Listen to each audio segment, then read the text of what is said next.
I trust that if you met me, you would not necessarily know that this was my view. I have probably sat up later and longer with religious friends than with any other kind. These friends often irritate me by saying that I am a seeker, which I am not, or not in the way they think. If I went back to Devon, where Mrs. Watts has her unvisited tomb, I would surely find myself sitting quietly on the back of some old Celtic or Saxon church.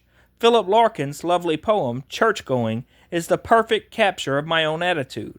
I once wrote a book about George Orwell, who might have been my hero, if I had heroes, and was upset by his callousness about the burning of churches in Catalonia in 1936. Sophocles showed, well before the rise of monotheism, that Antigone spoke for humanity in her revulsion against desecration. I leave it to the faithful to burn each other's churches and mosques and synagogues, which they can always be relied upon to do. When I go to the mosque, I take off my shoes. When I go to the synagogue, I cover my head. I once even observed the etiquette of an ashram in India, though that was a trial for me. My parents did not try to impose any religion. I was probably fortunate in having a father who had not especially loved his strict Baptist, Calvinist upbringing, and a mother who preferred assimilation, partly for my sake, to the Judaism of her forebears. I now know enough about all religions to know that I would always be an infidel at all times and in all places, but my particular atheism is a Protestant atheism. It is with the splendid liturgy, of the King James Bible and the Cranmer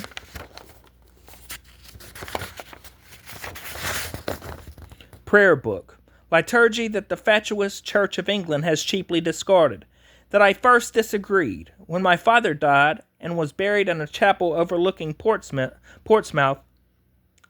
the same chapel in which General Eisenhower had prayed for success the night before D-Day in 1944, I gave the address from the pulpit and selected as my text a verse from the Epistle of Saul of Tarsus, later to be claimed as St. Paul to the Philippians.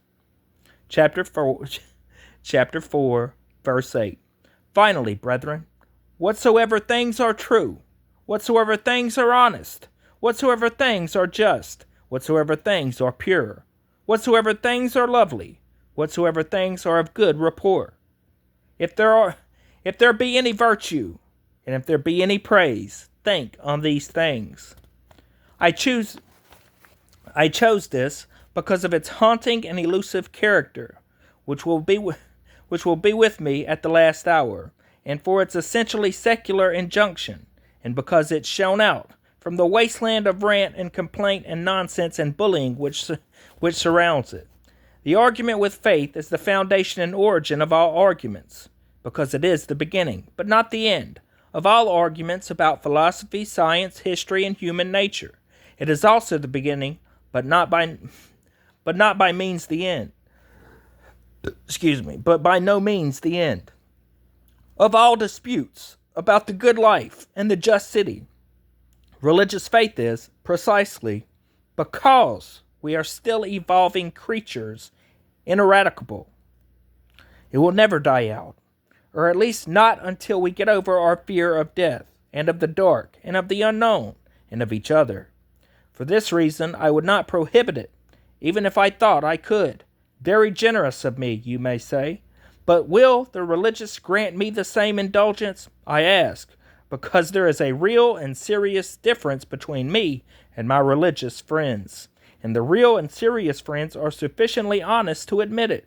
I would be quite content to go to their children's bar mitzvahs, to marvel at their Gothic